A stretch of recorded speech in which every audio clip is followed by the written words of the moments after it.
澳洲有一个非营利组织，逐工拢会提供免钱的早顿甲中昼顿，照顾较弱势的学生。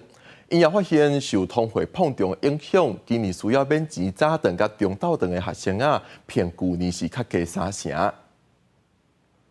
澳洲非营利组织的志工甲食材包括鸡卵、面包，还有牛奶一箱一箱搬上卡车，因要送去南澳阿德雷德的每一个学校，为学生囡仔做免费的早顿甲中昼顿。澳洲因为高通货膨胀的关系，支出物价一直起，直接影响到一寡弱势家庭的生活。非营利组织 Kidstar for Kids 做这种的工作已经真侪年啊，因观察到今年的需求比去年增加3成。Especially single parents, there's a lot of pressure on them, and it's not good to be in a country like this. 伫个灶骹志工爱分工合作，有人煎法国式的熟胖，甲熟胖煎甲外口酥酥，内底软软；啊，有人爱负责烘熟胖，也是抹水果酱。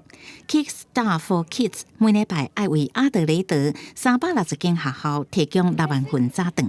I can last a long time feeling happy and not worrying about anything because when I come into the breakfast club, all my worries go away. It does help families a lot. You know, it's today, like at the moment, the cost of living is really high, so it's really good they're helping a lot, the kids and the families too.